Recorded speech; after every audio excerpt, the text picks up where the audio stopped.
నమస్తే, నేను మీ యాంకర్ జాకిర్ హుస్సేన్. రాహుల్ గాంధీ గుజరాత్లో రాజకీయ పోస్ట్ మార్టం మొదలుపెట్టినట్టుంది. అంటే బీజేపీ బలం ఎక్కడుందో తెలుసుకున్నట్టు తెలుస్తుంది. సో దీని గురించి డిస్కస్ చేద్దాం. ప్రస్తుతం మనతోటి సీనియర్ జర్నలిస్ట్ సిఎస్ రావు ఉన్నారు. వెల్కమ్ చెప్పేద్దాం. Hi sir. హలో. అయితే రాహుల్ గాంధీ గారికి బీజేపీ బలం ఎక్కడుందో తెలిసిందనుకోవచ్చా సార్?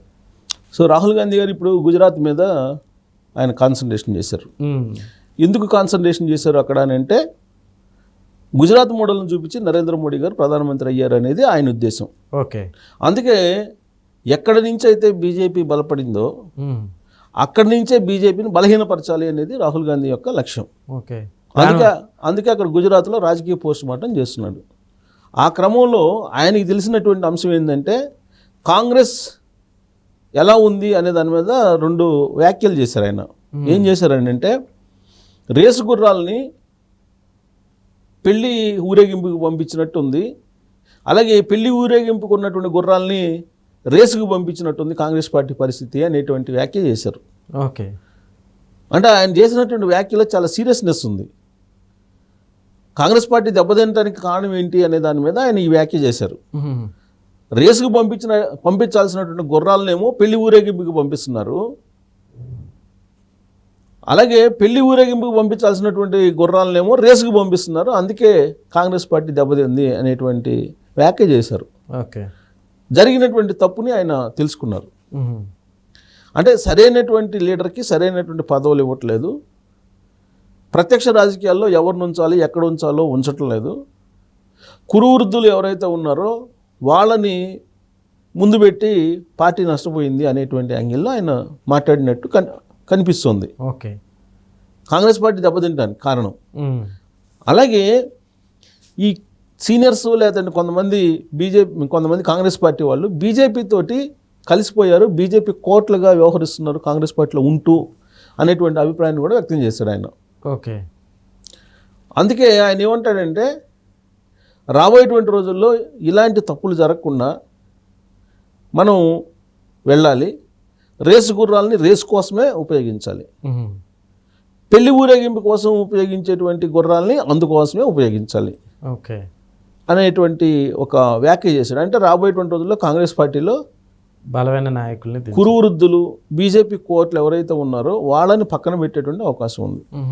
క్లియర్గా అర్థమవుతుంది ఆయన మాటల్లో. ఓకే.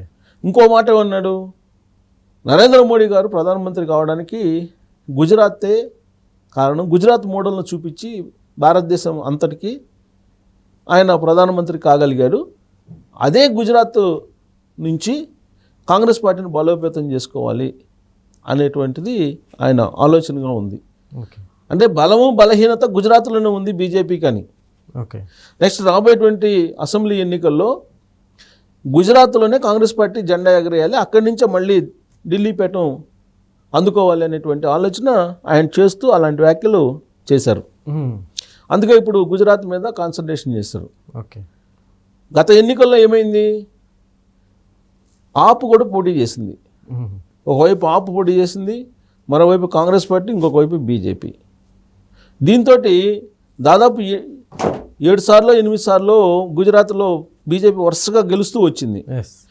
అయినప్పటికీ కూడా ప్రజా వ్యతిరేకత ఎందుకు లేదు? సహజంగా ఒకసారి పరిపాలిస్తేనే ప్రజా వ్యతిరేకత వస్తుంది. ఇన్ని సంవత్సరాలు దాదాపు ఒక 2-3 దశాబ్దాల పాటు 30 ఏళ్ల పైగా బీజేపీయే వెళ్తుంది అక్కడ. బీజేపీ అసెంబ్లీలో బీజేపీయే అధికారంలోకి వస్తుంది. అక్కడ అధికారం, గుజరాత్ రాష్ట్రంలో బీజేపీ అధికారంలో ఉంటుంది కంటిన్యూగా. నరేంద్ర మోడీ గారు 3 సార్లు ముఖ్యమంత్రి అయ్యారు, ఆయన తర్వాత మరొక 3 ముఖ్యమంత్రులు అయ్యారు. అంటే దాదాపు 30 సంవత్సరాలు పైగా అక్కడ గుజరాత్లో బీజేపీ పార్టీ కంటిన్యూగా వస్తుంది. దానికి కారణం ఏంటి? వ్యతిరేకత అయితే ఉండాలి కదా, ఉంది వ్యతిరేకత. గత ఎన్నికల్లో వ్యతిరేకత ఉన్నప్పటికి కూడా ఏమైంది, ఆ వ్యతిరేక ఓటు ఆప్కి కాంగ్రెస్ పార్టీకి చీలిపోయింది. ఓకే. దాంతో బీజేపీ గెలిచింది.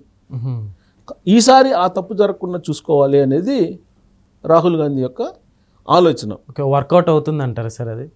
ఇప్పుడు వర్కౌట్ చేయడానికి అక్కడ ఉంటాడు ఆయన. వర్కౌట్ చేయడానికి అక్కడ ఉండి ఎక్కడెక్కడ లోపాలు ఉన్నాయి, గత ఎన్నికల్లో ఓడిపోవడానికి కారణం ఏంటి, కాంగ్రెస్ పార్టీ ఓట్ బ్యాంకు ఎటుపోతుంది, ట్రెడిషనల్ ఓట్ బ్యాంక్ ఎటుపోతుంది, ఎందుకు చీలిపోతుంది, ఈసారి చీలిపోకుండా చూసుకోవాలి. అలాగే రేసు గుర్రాలని నిలపాలి. పెళ్లి ఊరేగింపుకి ఉపయోగించేటువంటి గుర్రాలు అవసరం లేదు మనకి. ఈసారి ఖచ్చితంగా గుజరాత్లో కాంగ్రెస్ పార్టీ గెలిచి ఢిల్లీ పేటను అందుకోవాలి, ఇది ఆయన లక్ష్యం. సో గుజరాత్లో గెలవడమే, గుజరాత్ అసెంబ్లీలో గెలవడమే ఈసారి ఆయన లక్ష్యం. ఆయన ఆల్రెడీ భారత్ జోడో యాత్ర చేశారు. కాంగ్రెస్ పార్టీని వాస్తవంగా ఒకవేళ ఆయా రాష్ట్రాల్లో అధికారంలో రాకపోయినప్పటికీ కూడా ఆయన కారణంగా కాంగ్రెస్ పార్టీ ఓట్ బ్యాంక్ పెరిగింది. ఓకే, గెలుపు ఓటములు అనేది అధికారం రావడం అనేది ఈ ఓట్ బ్యాంక్ పర్సంటేజ్ మీద ఉండదు, మనకు వచ్చేటువంటి పర్సంటేజ్ మీద ఉండదు. గెలుపు ఓటములు అనేది మెజారిటీ స్థానాల్లో ఎవరు గెలుచుకుంటే వాళ్ళు అధికారంలోకి వస్తారు. కానీ దేశవ్యాప్తంగా చూసుకుంటే కాంగ్రెస్ పార్టీకి వచ్చినటువంటి ఓట్ బ్యాంక్ పర్సంటేజ్ తీసుకుంటే రాహుల్ గాంధీ గారు భారత్ జోడో యాత్ర చేసిన కారణంగా ఖచ్చితంగా కాంగ్రెస్ పార్టీ బలపడింది. ఓకే, కానీ గెలుపు ఓటములు నిర్దేశించేటువంటి స్థాయిలో ఇంకా రాలేదు. అది రావడానికి ఆయన ప్రయత్నం చేస్తున్నారు. అందుకే గుజరాత్ నుంచి ఆపరేషన్ స్టార్ట్ చేశారు. ఆపరేషన్ చేస్తే అక్కడి నుంచే అసలు బీజేపీ బలం ఎక్కడుంది ఆయన అంటే గుజరాత్లో ఉందని చెప్పేసి ఆయన అంటున్నాడు. మాయల పరకీరు ప్రాణం చిలకలో ఉందని చెప్పి అంటారు. అలాగే గుజరాత్లో బీజేపీ బలం ఉంది, అక్కడి నుంచే ఆ పార్టీని బలహీనపరచాలి అనేటువంటి యాంగిల్లో ఇప్పుడు రాహుల్ గాంధీ గారు ఉన్నారు. అందుకే కోర్టులు బీజేపీకి సంబంధించిన బీజేపీలో ఉన్నటువంటి ఎవరైతే బీజేపీకి కోర్టులుగా కాంగ్రెస్ పార్టీలో ఉన్నారో కొంతమంది సహకరిస్తున్నారు బీజేపీకి, కాంగ్రెస్ పార్టీలో ఉంటూ వాళ్ళని ఏరిపారేసేటువంటి కార్యక్రమం చేస్తూ ఉన్నారు. ఆ వ్యాఖ్యలు తెలంగాణలో కూడా వర్తిస్తాయి, తెలంగాణకు కూడా వర్తిస్తాయి అవి. ఓకే, తెలంగాణకు సంబంధించినటువంటి కాంగ్రెస్ పార్టీ లీడర్ల గురించి కూడా రాహుల్ గాంధీ పరోక్షంగా వ్యాఖ్యలు చేశారు. బీజేపీకి సహకరిస్తున్నటువంటి వాళ్ళు ఉన్నారు కాంగ్రెస్లో, తెలంగాణలో కూడా అనేటువంటి ఒక అభిప్రాయాన్ని కూడా ఆయన వ్యక్తం చేస్తున్నారు. సో గుజరాత్ మోడల్ అనేది అక్కడ ఉండేటువంటి రుగ్మతలు ఏవైతే ఉన్నాయో నెగిటివ్ పాయింట్స్ అవి ఇక్కడ కూడా ఉన్నాయి, తెలంగాణలో కూడా ఉన్నాయి. వాటిని కూడా సరిచేస్తామని చెప్పి అంటున్నారు. అందుకే ఇప్పుడు మీనాక్షి ఆమెను పంపించారు, మీనాక్షి గారిని. మీనాక్షి గారు ఇప్పుడు కాంగ్రెస్ పార్టీ ఇన్ఛార్జ్గా ఉన్నారు. ఆవిడ వచ్చిన తర్వాత కాంగ్రెస్ పార్టీ మొత్తం మారిపోతుంది. ఇప్పుడు ఏంటి, నామినేటెడ్ పోస్టులు చాలామందికి ఇచ్చారు. ఇప్పుడు మీనాక్షి నటరాజన్ గారు వచ్చిన తర్వాత ఎవరెవరికి గతంలో నామినేటెడ్ పోస్టులు ఇచ్చారు, వాళ్ళ హిస్టరీ ఏంటి, వాళ్ళ నేపథ్యం ఏంటి, వాళ్ళు ఎప్పటి నుంచి కాంగ్రెస్ పార్టీలో పనిచేస్తున్నారు, వాళ్ళకి ఎందుకు ఇచ్చారు, ఇవ్వాల్సిన అవసరం ఏంది, దీని మీద స్క్రూటినీ చేస్తున్నారు. ఓకే, స్క్రూటినీ చేసి జరిగినటువంటి తప్పుల్ని సరిచేస్తూ మళ్ళా నామినేటెడ్ పోస్టులని ఇవ్వడానికి లిస్ట్ తయారైంది. ఆ లిస్టులో కూడా మీనాక్షి నటరాజన్ గారి మార్క్ ఉంటుంది అని వినిపిస్తుంది.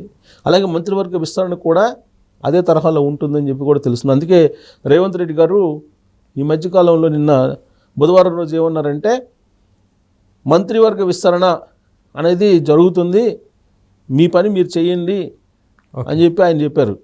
పని చేసే వాళ్ళకి పదవులు వస్తే పని చేయనట్టుకి వాళ్ళకి రావు అని చెప్పి, ఎంత ప్రయత్నిస్తే అంత నష్టపోతారని చెప్పి కూడా ఆయన ఒక వ్యాఖ్య కూడా చేశారు. మీరు ప్రజల్లోకి వెళ్ళండి, ప్రజల్లో ఉంటేనే మంత్రి పదవులు వస్తాయని చెప్పి చెప్పారు. ఎంతటి వాళ్ళైనా లక్ష్మణ రేఖను దాటితే వేటు పడుతుందని కూడా చెప్పారు. ఓకే, అంటే రాబోయే రోజుల్లో కాంగ్రెస్ పార్టీ పరిస్థితి మారబోతుంది, మారే అవకాశం ఉంది. రేసు గుర్రాలకే స్థానం ఉంటుంది, పెళ్లి ఊరేగింపు గుర్రాలకి స్థానం ఉండదు అని చెప్పి అటు రాహుల్ గాంధీ గారు ఇటు రేవంత్ రెడ్డి గారు ఒకేసారిగా స్పందించి చెప్పారు. అటు ఆయన గుజరాత్లో, ఇక తెలంగాణలో. కాబట్టి కాంగ్రెస్ పార్టీలో రేసు గుర్రాల హవా రాబోయే రోజుల్లో ఉంటుంది. Okay sir, thank you.